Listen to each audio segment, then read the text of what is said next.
Hey everyone, welcome to another episode of The Wedding Biz. I'm your host, Andy Kushner. Before we talk about today's release, I want to mention last week's because if you missed it, you have got to go back and check it out. It was with Cindy Novotny, founder of Master Connection Associates. She is an incredible consultant. It was an outrageous conversation, so be sure to go back and listen to that.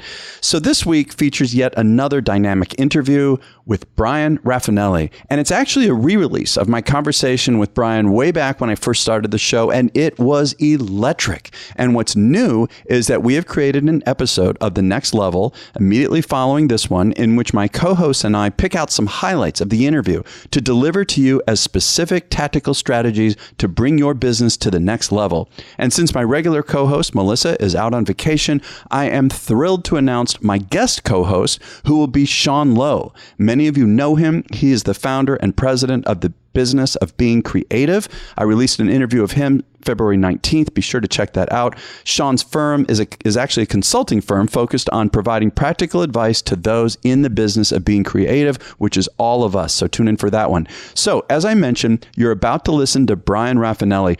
Bryan is the go-to planner for some of the nation's most exclusive and high-profile events. Among many other notable events, he produced Chelsea Clinton's wedding, termed by many as the wedding of the decade. He is just outright. I'm telling you, Bryan's work is mind-boggling. It's amazing. He has received numerous awards and recognition, including most recently being named by Harper's Bazaar as one of the best planners in the world. So enjoy my conversation with Bryan Rafanelli.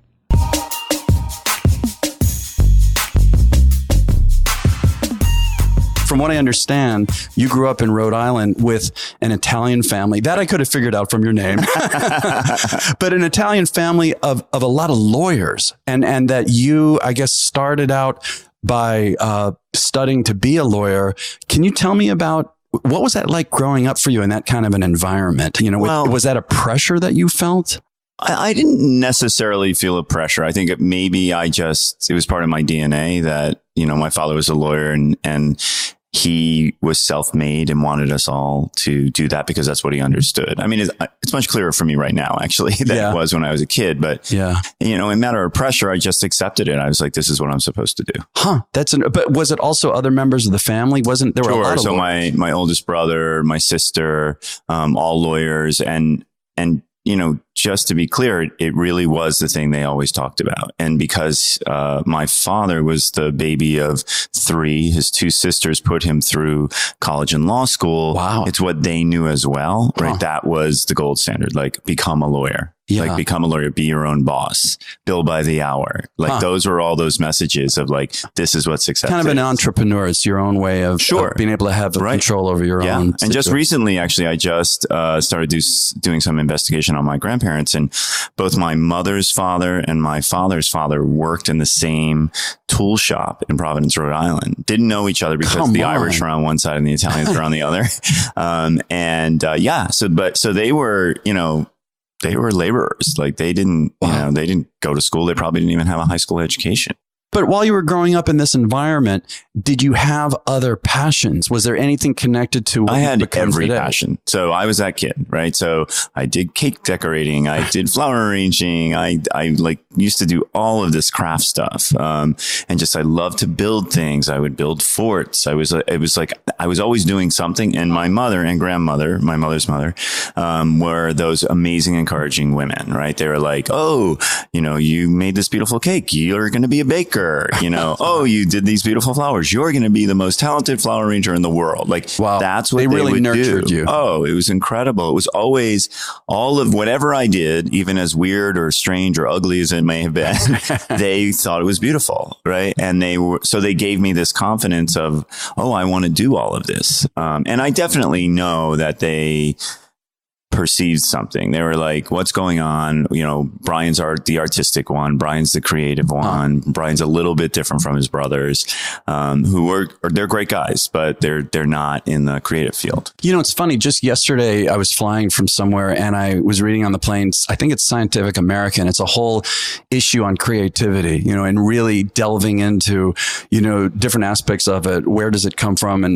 And a lot of the articles were talking about how, yeah, there's something that we have, but obviously also environment. And I think what they concluded was that nurturing it, having your parents nurture you around it had a huge influence on who followed through, and took whatever they had innate and built it into something. Built it. And I had that in my family with music. You have it with yours. Sure. So then why, I guess, how did it come about? Again, you're saying you just kind of assumed, okay, I'm going to be a lawyer. Were you going to college then? Is that how far you got? That was also the other part of the story of like, of course you're going to, you're going to go on to college. And it was always this kind of like, you're going to go to college and then skip and keep going and go to law school. So it was always on the top of my mind. Yeah. Where, with my nieces and nephews now, I don't necessarily talk in those terms. Like, are you going to get your master's? Are you going to get, go to business school? I don't do that. But again, I think it was just a sign of the times that that's what you did. And if you did that, then you would be successful. So where did you go? So I actually went to Syracuse, but let's take a second where I was always had this passion for creativity and design. So in the back of my head, I always wanted to go to art school. It was in the back of my head. And I'm from Rhode Island, right? So RISD's right around the corner. Everybody talks about RISD in Rhode Island, this amazing art school. And so I was always like, I want to go there. I want to go there. And in fact, in my senior year of high school, I took 3 courses there because I had so many credits in high school. I went to RISD and took some classes and built a portfolio kind of quietly thinking I'm going to apply to art. Quietly, you mean without your family knowing? Well, they knew I was taking the classes, but as my father would say, you can be an artist on the weekends. Okay, this is beautiful, Brian, but you can be an artist on the weekends. Interesting. So then going to law school, I guess, obviously at that point, you still felt, I don't know what it would be, pressure, obligation to not go against his wishes. Like, what was your thought? Yes. Were you still thinking? It was not so much going against his wishes. It was a little bit more of that's what success looked like. I knew I wanted to be successful. Right. So it was like, okay, yeah, I guess I'm going to do that. I'm going to do that. Now, I come from a family of 5, so I watched my brothers and sisters do this, right? So you have to remember that. You were the youngest? I'm the younger, the 4th. Okay. But my baby sister's 11 years younger than I am. Okay. So I was the baby boy for a long time. Yeah. But I would watch them. My brother, went to school and then he went to law school and then he got his law degree. And you know what? I didn't necessarily think he was the happiest guy in the world. And then the same with my sister who did that as well. Of like, they liked law. Did they love law? I think if you ask them both today, they'll say they love the law, but I'm not sure. But like all of us, that was the option. It wasn't like, I'm not sure they thought of anything else. So what then was the moment where you made that leap? The moment really was when I was in my senior year at Syracuse, and I was like, no way am I going to law school. Like, I couldn't even imagine going to another 3 years of school. Like, it wasn't, I knew I couldn't do it. I was like, why am I doing this? It's not who I am. I don't want to do this. And I had taken art schools at Syracuse. I had, or art classes at Syracuse. Like elective classes kind of a thing. Yeah. They have an amazing art school there. And I had ended up in my group of friends being drawn to artists. And like sitting and watching them do all the things that they were doing. Like, I remember this amazing graphic designer that I was just like enthralled with her work. And I was like, oh my God, that's so cool. Again, not being really naive that was one of the choices. When I talk about getting into the event business, I always say to myself, my God, I hire event majors now, right? They go to BU, they go to Emerson, they study event planning for 4 years. I'm not sure what they do, but anyway, with all due respect. But that wasn't an option for me. I mean, I was throwing parties with my fraternity and I loved it, but I didn't think I could turn it into a career. So you were like designing, crafting them the parties. I talk about to my team about this every time we're trying to create a new concept here. I'm like, in my fraternity, you woke up on Monday morning thinking about what next weekend's party was going to be. You had to create the flyer, which meant you had to create the copy and the design and the theme. And then you had to promote it. And then you had to figure out what it was going to look like and what DJ you were going to get and what you were going to serve. And I mean, it was totally a training program. But did you have any role models for that? Or were you just kind of going off your own intuition? Look, I was in a fraternity with like 120, 150 guys. And it was in the DNA of the Greek system. That's, every weekend, it's not a cliche. It was like you had fun. No, you planned events, but it's still a skill and a craft in terms of what you're talking about, the flyers and how to do that and all of that. Right. But so you just did your own from your own. Well, intuition. And I there's no question in my mind that there were brothers when I was a freshman that I looked up to, and they were so organized and so driven, and they wanted to get it done. And, there's a means to an end in a fraternity that you actually, during pledging, you throw parties to get pledges, right? Yeah. And that is part of the economy of the fraternity, right? So you bring new brothers in, they're part of a membership, it makes sense if you think about the whole, a business model of it. So I wasn't naive to that. It wasn't just about a great party. It was about building a strong house. So what then, when you realized, like you say, that I can't continue this, I can't keep doing it, what did you do next? I found myself deciding that I had to get a job because I had to do that to sort of prove to my family. Did you drop out before graduating, by the way? No. Okay. So I had to prove to my family, I'm going to be okay. Yeah. If you're not going to, if I'm not going to go to law school, and believe me, my father was like, if you're not going to law school, you're going to get a job. Oh no, he wasn't angry. I think he was confused. And I wish he was around. He passed away 3 years ago to say, did you think I was really going to end up in law school? Like, I don't know. I never asked him that question. Yeah. I mean, it just kind of went away. But he got to see your success. Oh, sure. But years later, actually, I remember, 3 or 4 years before he died, I brought him to one of my massive events, and he sat at the table and he looked around and he was like, wow. He goes, this is what you do? And I'm like, yeah, Dad, I'm not a caterer. Yeah. People have assumptions. Well, what a beautiful thing my father passed away 6 years ago, and, he was around to see enough of what I did. And that I feel so lucky and grateful. And my mother's still around to see it. And what a wonderful thing that you had that with your father. Oh, incredible. No question in my mind that I'm, the luckiest guy in the world that way, that I was able to finally show him what I did and what I built. That was important to me. And I'm sure in the end of the day, it was important to him. So you got a job. Was it in the field of events? Oh God, no. It was, I went into an executive training program at Filene's department store. Why? Because my big brother in my fraternity, big influence, right? He had 2 years before gone into this executive training program, and he's like, you should do this. So, it's a Cinderella story. They pay you. Yeah. You go into an executive training program for 16 weeks into a company. And then and then they give you a job, right? A well-paying job. And at the time, it was very competitive. I had interviewed all over New York, all over Boston.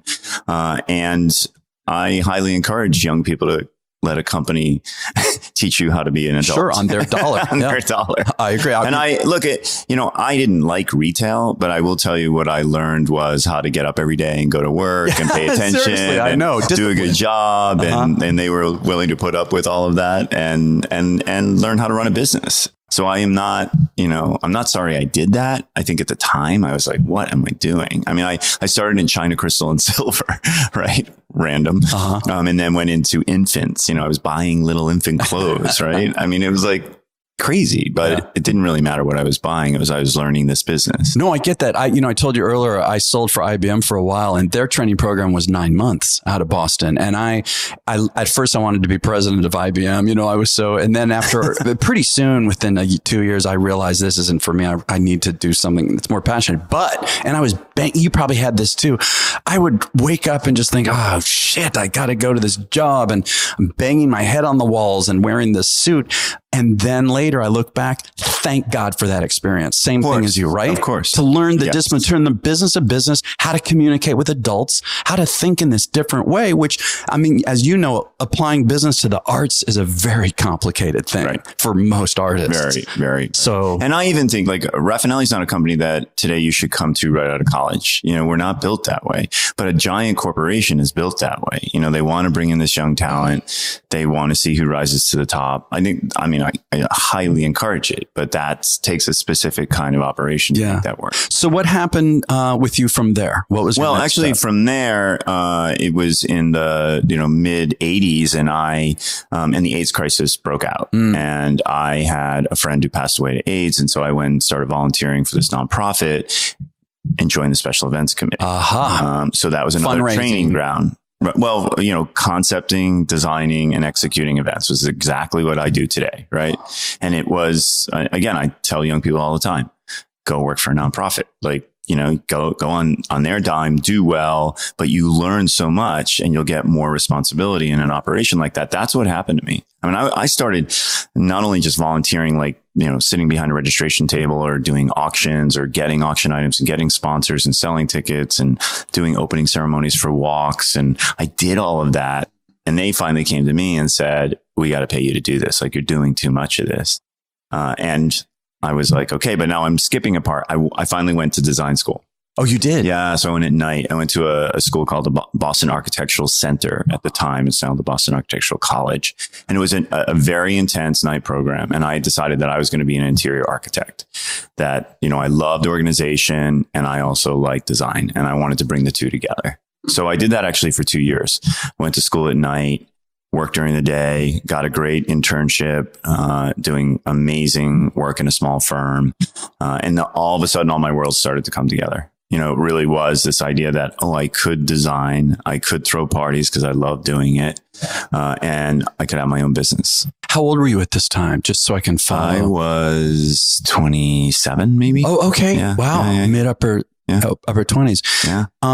And so at that point, were you starting to think, how can I do this myself as an entrepreneur, starting your own company? When did that happen? Yes. And that was because I had some influences with some friends who were, quote, contractors or consultants. And they were doing contracted events with a number of organizations in Boston. And I had my eye on that. I was like, wow, this makes a lot of sense. You can be your own boss. I can, make my own schedule. I liked it. And in fact, what was interesting with the nonprofits is they really needed people like us because they couldn't take on that full-time staff. Yeah. So it really, really worked. It was a great opportunity, but I kept on watching what they were doing and modeling what they were doing. And so is that when you started Rafanelli Events? Well, no, actually what I did is I went out as a contractor. I say this all the time. We do 100 events now. I was doing like 3-4 events. Yeah, and I'm going to come back to that too. The 100 events, 3 offices all over the world. My God. Summer's off. I mean, it was amazing. Yeah. I do scratch my head and go, why did I change that?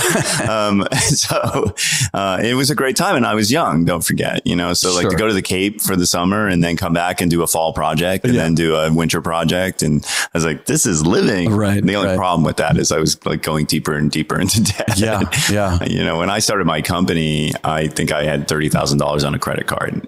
Gee. Like and crazy. Just so I can stay with the timeline, how old were you when you started your company? Well, I actually, as Rafanelli stands, 32. So it's 32. Okay. So in between this, 27 to 32, I was a contractor. Then I had a partner. I met this amazing, person and we formed a business to just serve nonprofits.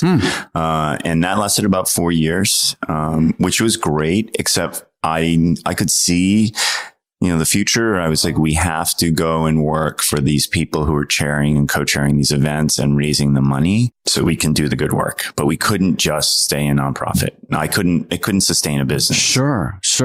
So at around 32, that's when you started to branch out into, corporate weddings. Yes. And I did like one of those stories where I met this couple. They co-chaired a big hospital nonprofit event.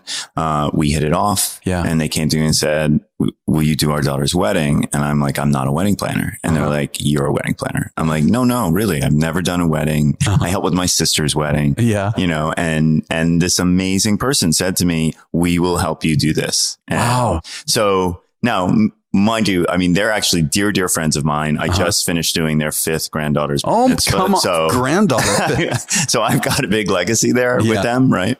And it makes sense, but at the end of the day, what's fascinating about this is that they did take a chance on me, right? And again, I would learn so much. I showed, Roberta is her name. I showed her 32 linen samples for her daughter's wedding. God. And the colors were white. Wow. And I do tease her about that. Yeah. Oyster, cream, eggshell, white. white. Yeah. To someone like me, white is white. No, I mean, no, I understand. Wow, that's interesting. And also the difference, like I think about this in my own, in the music side of what I do, the difference between nonprofits and a wedding is really significant. Maybe people think, well, it's an event. I mean, yeah, there's certain things, right, that overlay, but in terms of, what drives the vision and everything. Well, you know what? Look, I might argue that a little bit. Although I'm planning a wedding right now, and it's very emotional. It's the very beginning of the planning process. Yeah. And I started to think about it, and I was like, is this truly the difference? However, in nonprofit work, you are driving towards something that you deeply care about. Mm-hmm. And people who participate in nonprofits are directly affected. My son or my daughter has autism. Someone in the family usually do something about this, right? So there's this real passion. Okay. When your daughter's getting married for the first time, in your life, it's your first daughter, she's getting married. There's this thing that happens, it's like, oh my God, my daughter's getting married. And then the whole world has this vision of what this is supposed to be. Yeah. So there's lots of passion, emotion around it. So there's something there. And then think about a CEO. Like if I've worked my whole life for the last 10 years trying to launch a product, it's like my daughter. I'm really, really passionate about it, and I care. So in my business, I am directly talking to CEOs. I'm directly talking to the mother and father of the bride. Right? And initially on an emotional level. Yeah. And like, look at what I've done, Brian. I was just with a developer who's like going to build the tallest building in the world. Right. And he's that guy. Yeah. Like he's trying to explain to me why this is great. I get it. I'm like, it's a really tall building. Yeah. That's amazing. But his passion is so like, And I'm assuming that you bring out that story, right? That must be that's your first step, isn't it? The first step, like I'm a lot of things in my business, but storyteller is absolutely number one to me. And I think that our clients come to us because we tell their story. For you, what does that mean? It means that on Monday morning after the wedding, let's call it a wedding, on Monday morning after the wedding, the guests aren't walking out saying how, oh my God, that band was amazing, or, oh, the flowers, or the lighting. They're saying that there's something that happened. How they felt. Yeah. And they'll say, wow, they really got you. All right. So that's the highest compliment I can get from a client or their friends or family, to be like, wow. Now, all those beautiful details and the perfect song and all of that's incredibly important. It's part of the fabric of the story. But if it's not your story, if it's my story, for instance, right? Then what is it? It's another great celebration, but I'm so passionate about that, of finding those things or those moments when I'm sitting with a couple and I'm like, yeah, that's it. Can you I'm skipping around, out of the history, the chronological order of it, but can you give me an example of a story that really moved you? Maybe it's your first one, but one in particular. You don't have to name names, but just how that process went and some examples of how you brought out that emotion and then manifested it. Well, I can do, I'll give you the grandest one and then maybe we can go to another one. But I recently did a wedding in Istanbul, and everyone says to me, well, why would you go to Istanbul? Why would an American family go to Istanbul? And I was like, well, because the bride's 94-year-old grandmother couldn't fly anymore. And that's where she lived, in Istanbul. Wow. And every summer she went there with her and her brother and her mother, and they spent their summers there. So it was very familiar to them. So that's part of their story, right? They weren't just picking, not that there's anything wrong with that, of like some amazing chateau, in France, because it's cool. There was a connection. So now it's my obligation to them to say, okay, if you're bringing 450 Americans to Istanbul, how are we going to treat them? How are we going to connect them to this great city that you love so much? And what moved them. Right. Yeah. Right. So, and at the end of the day, we began to tell the story. I mean, we went to 5 different locations in Istanbul, not just because we could, right? We went there to express everything about what they loved. You're saying, Istanbul. I'm sorry, as part of the whole weekend? Yeah, as part of the wedding. So, there was a welcome event, there was a rehearsal dinner, there's a wedding, there's a brunch, so all of those are all those checkpoints that everybody talks about doing at a wedding, but each one had a story and a meaning to the family. Can you be more specific? Sure. So, at the rehearsal, the night of the rehearsal, the location that the bride brought me to, she's like, I want you to come see this beautiful location. So I'm like, okay. So we go to the location, and it happened to be sort of this burnt out building that the father built this beautiful palace for his daughter in Istanbul many hundreds of years ago, right? Yeah. Burned down. Now it's an event facility, but right next to it is a mosque. And on the other corner is a church. And on the other corner is a temple. Jeez. So there's really a triangle around this property. Yeah. Now, look, I think if any of us went there today, they might not have any idea that's intersecting right there. But to this young woman, that was so meaningful, right? So she was actually marrying into a Jewish family, right? So, and there was a part of her family was Christian, part of her family was Muslim. So it all connected, right? So is that come on, who gets in terms of what's going on today? Oh my God. Right, but also tells this great, now, meanwhile, it was this beautiful party. If I show you the images, you'd die. Like gorgeous party. And that was important, of course, but I liked that story, and we liked teasing that story out of like, why are we going here? What is this place? What were some of the ways you manifested that? I mean, we're talking, I imagine, colors and fabrics. I mean, can you give me some examples? Well, and I like to think about this all the time. Whenever we're, for instance, when we were there, or if we were in, let's say, any other country, or even here in New York City, I'm not a guy who wants to make something authentic looking if we're not in that place. Yeah. Does that make sense? Of course, yeah. So what was important to me was that we shouldn't necessarily having whirling dervishes at every event in Istanbul, right? That's crazy. However, we did have whirling dervishes at the welcome party in a cistern underground in the old city, so that people could understand what was the magic of Istanbul. Right into the culture. It was extraordinary in that sense. Everything about it was extraordinary. But then the next night, it was this beautiful modern dinner for a young couple. It's just like any other couple anywhere in the world. We could have been anywhere in the world. We happened to be between a temple and a mosque and a Catholic church on that night. Yeah. But then you're giving them that element too. I mean, great. Okay. They're getting it all. Yeah. And now, look, this is not, I guess I really want to be clear about it. It's not my story. It's their story. It's what I've picked up on over time and when you go through this process of planning a wedding and thinking about all these different things, I don't necessarily want all our clients to get hung up that every single location they pick has to have meaning. Yeah. I think the meaning will come out of wherever you get married. And it doesn't have to be Istanbul. Well, also I would say that I think, obviously a savvy client will understand they're not getting the quote unquote, a Bryan Rafanelli look or feel. Rather, it's as the artist that you're coming in to understand and connect with them and understand, as you're saying, what is really important to them emotionally and what moves them. And then you're helping to, again, this word, I guess, manifest it, through this celebration. Right. So, that's how I look at all of this, even with myself too. It's interesting. People, I don't know if it happens as much with you, but with me, they'll assume, it's just a certain product, a band or whatever. And I'm like, not really. I don't even talk about that anymore. It's a tool in a tool belt to help to, make this connection and facilitate this, like you say, highly emotional. I'm assuming with corporate events, same thing too, right? I guess we can connect it to branding. To me, there's emotion in the branding. And like you said, whoever started it and what they're doing behind it. And so also, can you tell me a story about a corporate event where, because I imagine you study that. You find out, well, what is the brand? What is the mission statement? What is the theme? What is it that they want the employees to feel? What do they want them to come out with? Is there a kind of an action that subtly is from this? Like I know for me, when I work on these multi-day incentive programs, from being in IBM as a sales rep, I went to a bunch.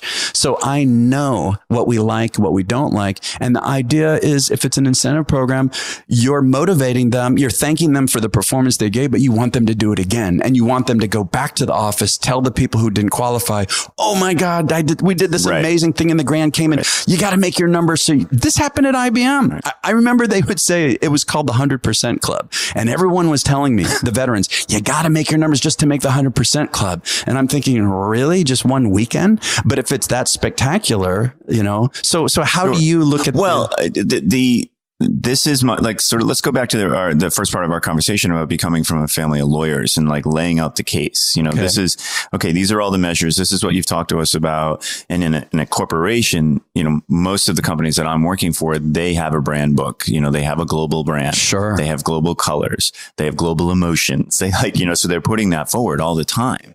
And now we have to bring it to life. We have to say, okay, what is this really going to look like? And how is it truly going to connect? I think there's this perfect recipe, right? So everybody loves innovation. Lots of people love the next thing. They want that exclusive location or a place that nobody else can get to. And especially in high-end brands, that's what they want, because that's what that's what luxury represents, right? Yes. Super special. Yeah. It's, you know, it's aspirational. How can I get there? I want that. If I work really hard, I will get this orange box, you know, yay. Yeah. So, true. you know, we recently had a client come to us and said, okay, we're opening this beautiful new store. We're going to entertain 300 people, but we want to pull away 40 people, you know, from that party and have this dinner. What can we do? But what kind, just so I understand and follow you, what kind of people were they? Clients? Were they? They were clients of the product. So they spent hundreds of thousands of dollars on this product. Okay. And so they wanted to wine and dine them after this big opening. Gotcha. Right now, look, that's such a classic product in my world in everybody's world, in the corporate world, of like, how can we take this other group and make them feel really special? Yeah, right? sure. So we went to this place of saying, well, we're going to take them to a place that not necessarily, you know, not like the trustees room at the Met that nobody can get into. Now, you know, we could talk about that, but that could be nearly impossible. But the other part of the story is to find a place that will never happen again, right? A location to say, we're going to go to this place. You don't know where it is. Yes. You're going to go to it and you'll never go there again. Yeah. Right. So we made it special by telling you a little bit of this story, and it would attach to the brand. But there was literally this surprise element to it. Sure. They went to the store, and then we moved them to this other place within this complex. That's great. That they didn't even know it existed. That's right? That's great. Yeah. And I'll never forget it, because even for the brand themselves and the whole special events team, they kind of looked at me like I was crazy. I'm like, I'm telling you, this is what you described you wanted. You wanted something that nobody else could have and could never happen again. Like, I can give you an example for a wedding where we did the first wedding, then we did the second wedding. The first wedding was at the family's beautiful place on the ocean. And like, you know, they dreamed about their granddaughter getting married there for a year. Well, they happen to have another granddaughter. So where does she get married? And the mother came to me and said, I don't want to get married on the beach. I want to get married in the city.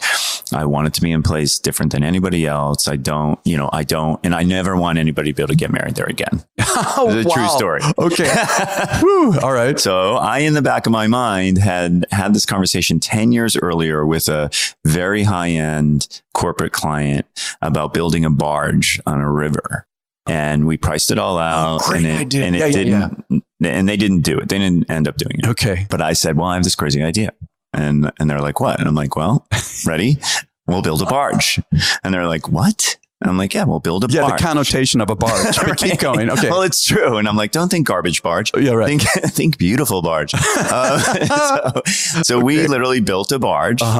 And we built it in one part of the city on the other side of the bay. Yeah. And then we sailed it over to the waterfront. And if you think about a barge, it's flat. Yes. And flat things are really good places to build tents. What a great idea. And we built tents and bathrooms and kitchens and everything that I do for weddings on a barge on the water in this magical place. And then after the wedding was over, the barge went away. Awesome. No one can ever do it again. That's fantastic. That's great.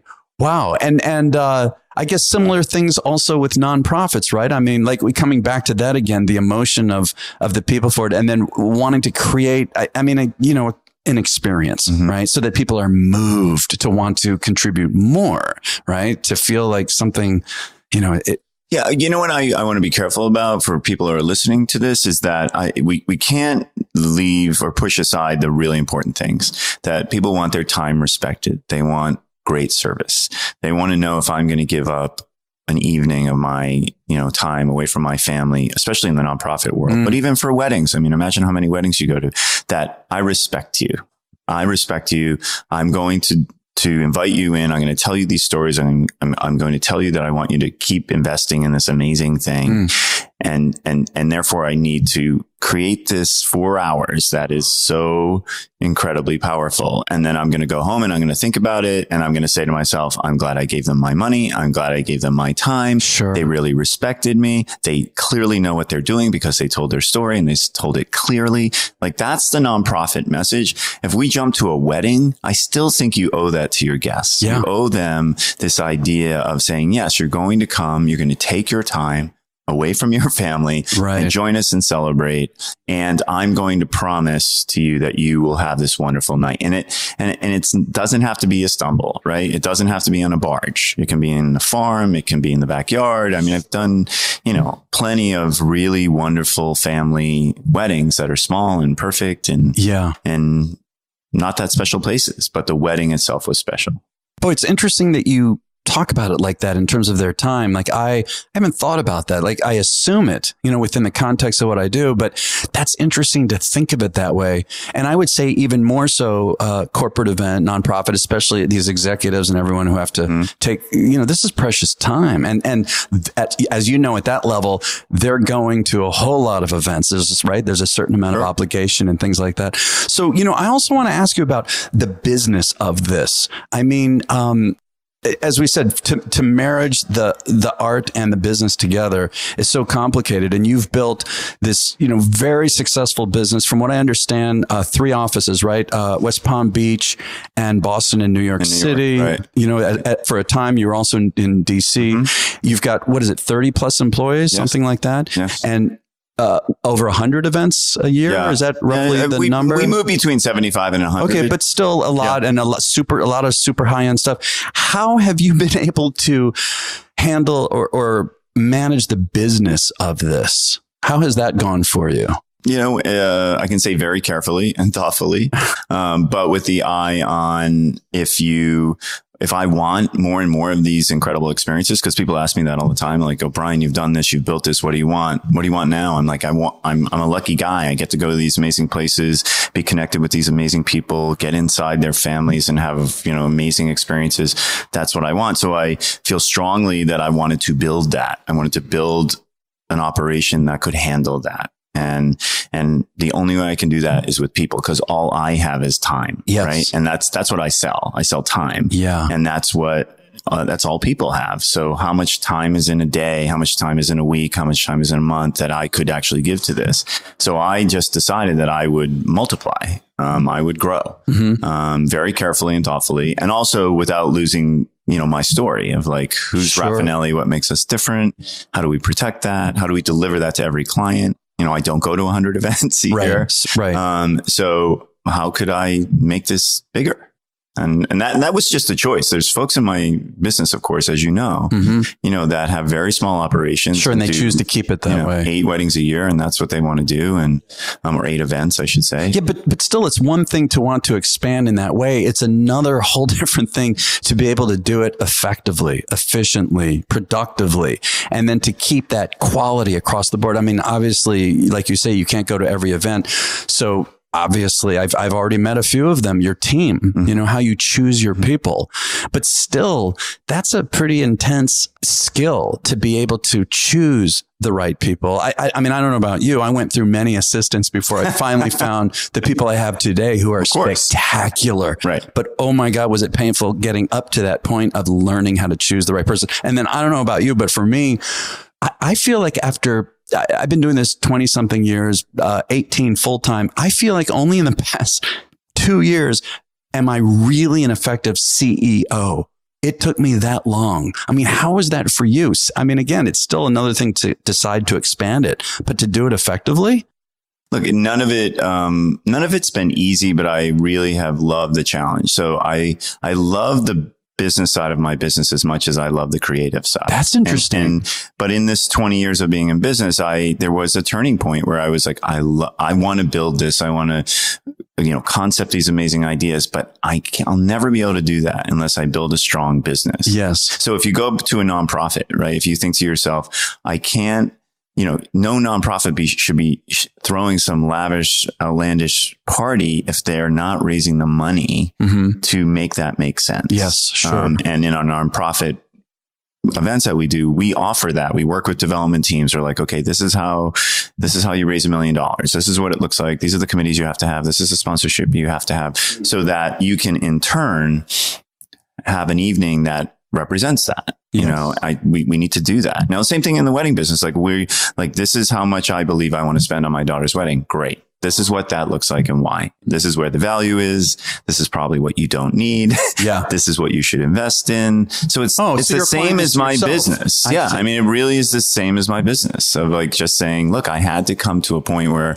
I had to understand the power of building this great, strong operation was going to give all of us here at Rafanelli the opportunity to do all these amazing things. I see. Because it's profitable.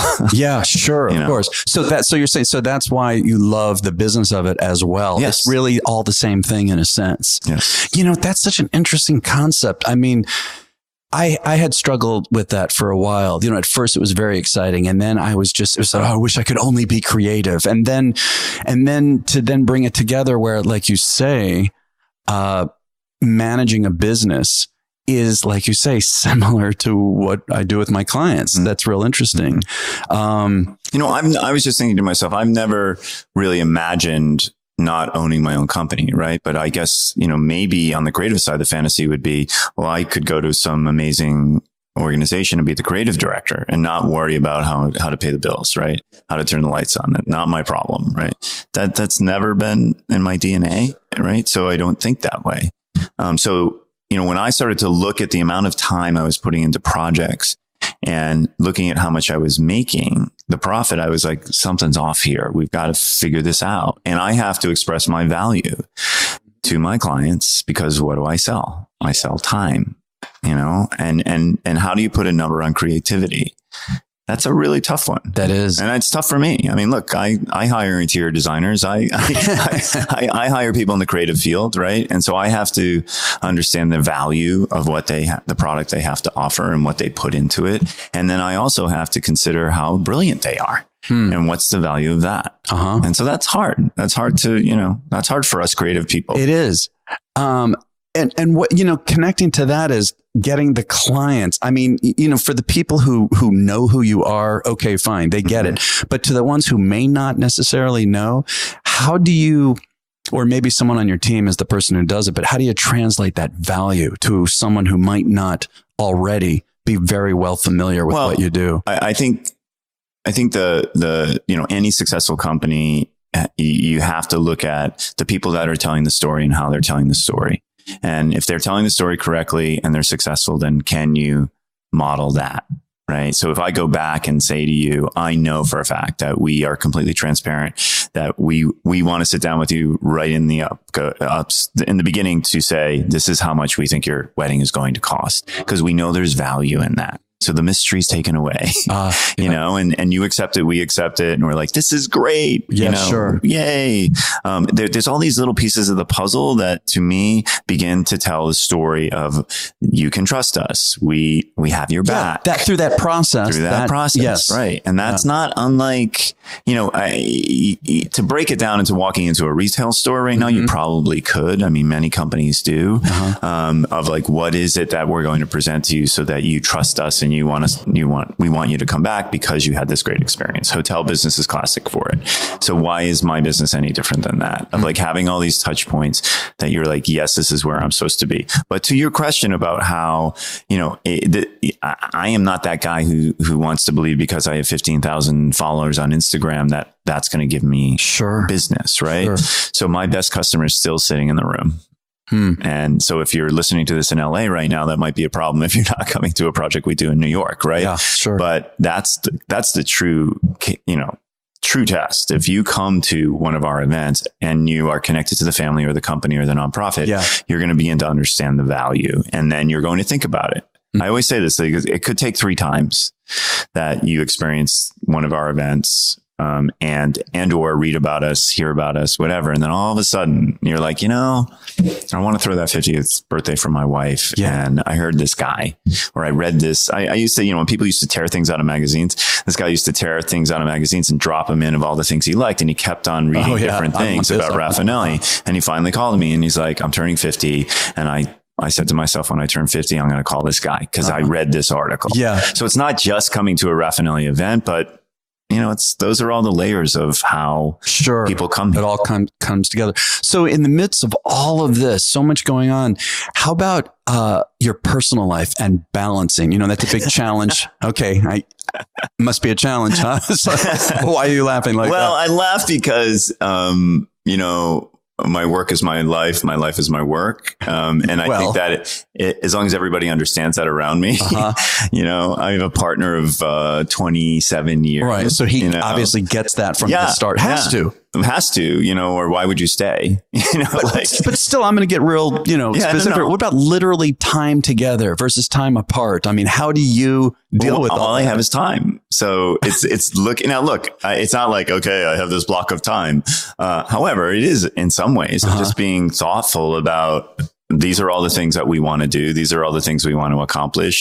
This is we want to be with our families. We want to travel. We want a great life. Yeah. I want to run my great business. Right. I want you to have your great career. So we just talk it out. Is it perfect? Of course not. But I really do think there's such a respect for what drives each other. And even with my family, it's like my family thinks I'm crazy, right? My mother's always like, where are you today, honey? And I but she takes great pride in bragging to her friends at the pool that I'm hanging out and, I'm doing a site visit in Paris or whatever. But, she has over the years just normalized this thing that I want. And I've normalized it too, that I don't expect my siblings to want the life I have. Sure. But I don't want the life they have. And they have a great life, but it's different. No, absolutely. Well, it's totally. Do I sound defensive? No, not at all. No, no, I get it. I mean, it's something I'm struggling with right now. I'm doing a lot more travel and I love it. But then I'm thinking to myself, friendships are so important to me, right? Like family, the close friends. So if I'm traveling more, how do I keep up those relationships? And then other people say to me, oh, well, it's, just talk to them on the phone. No, it's not different. Or seeing them, if I'm seeing them twice a month and now it's twice a year, you're not getting the day to day. I mean, it's something I struggle with. On the other hand, I build these relationships where I'm going too. I mean, it's all very fulfilling. I don't know. I don't know that there's any specific answer. Well, I do think, we can get all kumbaya here, but I do think that if you value time and the time that you have with whomever you're with at that moment, if you put value on it, then maybe my best friend, right? Just got married. He has a busy life. I have a busy life. So we haven't seen each other in 3 months, but we talk, we text, we see our lives on Instagram. But I know that the next time I see him, even if it's for 1 hour, it will be a great hour. It's about quality versus and anybody who has any higher expectations than that, we're probably not in this point in my life going to. That's a good point too. Stay together. Yeah. It's interesting. My mother talks about it's interesting, like these orbits that, we have these orbits with other people and they will then intersect and crisscross. And then it's not a bad thing. It's maybe goes off in another and then you're in someone else's orbit. But no, I agree with that. I would say that when you're having, let's call it quote unquote personal time, it's being present in the moment. Right. I remember, Bryan, man, in the beginning, God, it lasted a long time. It was a lot of years. It was hard for me to put out the business out of my mind,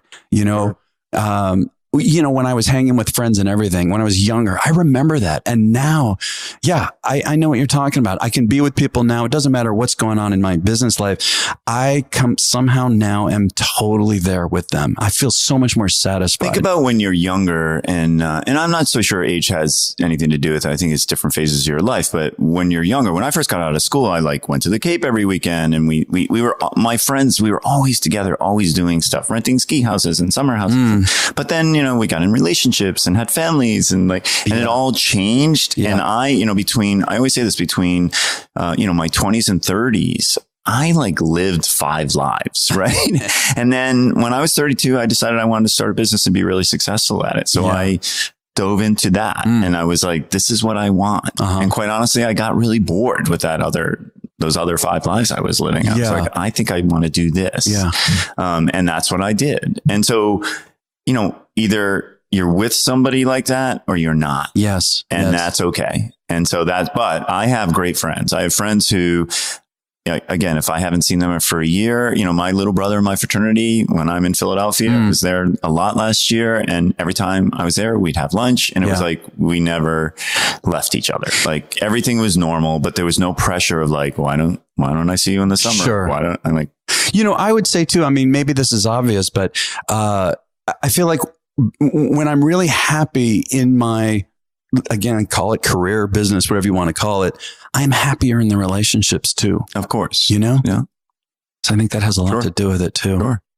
So as we start to wrap up here, where do you think your future is going? Do you think much beyond? Are there any, specific goals you have as where you're headed? Oh, sure. You've been doing this a long time.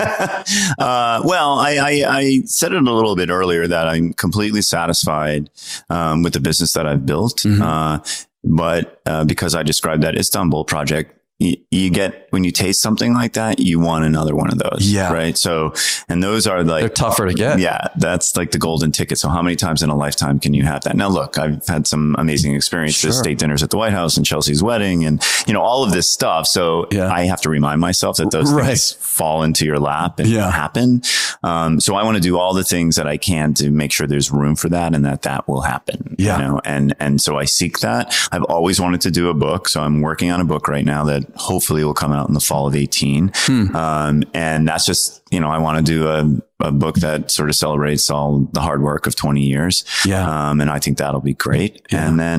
And really solidify what we call here, like at Rafanelli U. Like, I do want to get all of what we do into processes that people understand it, know how to do it, on my teams. You feel you don't have that now? No. We're getting close. We're getting close, but we can always get better, of like really being thoughtful of saying, and let me sort of finish with this thought of like saying, if we can get that all right, then it leaves all of this room for spontaneity and amazing things to happen because the structure is really, really, really strong. Interesting. And I crave it all the time of like saying, if we can just do this the same way every single time, then that'll take less time and we'll have more efficient time for fun. Yeah, the cool stuff. Yeah. So I'm always seeking that. Yeah. More and more and more. And I often do say, like, what if I went on sabbatical? Like, what if I walked away tomorrow for 6 months? What does this look like? And does everybody have the keys, to the kingdom to make sure it runs smoothly? Yes. Oh yeah. Well, that's what's allowing. Everybody wants that. No, that's what's allowing me to do these 2 podcast shows is with this major music business also is that having a team and being able to put it together in a way that I can take off and have everything still run smoothly. Yeah, that's a big one. Bryan, this was really fun. I'm so glad we got together. Thank you for listening to my conversation with Bryan Rafanelli. If you enjoyed it, please share it with your friends and colleagues and also review it on iTunes or wherever you get your podcast from. It helps new listeners find us. So we'd love if you could do that. And check out our website in the show notes at theweddingbiz.com. And also don't forget to listen to The Next Level, which follows this episode, in which my guest co-host and I will talk about the highlights of the interview to help you raise your business to the next level. And I want to mention next week's guests are really incredible.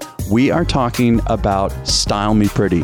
That's right. It's a conversation with Abby and Tate Larson, founders of Style Me Pretty.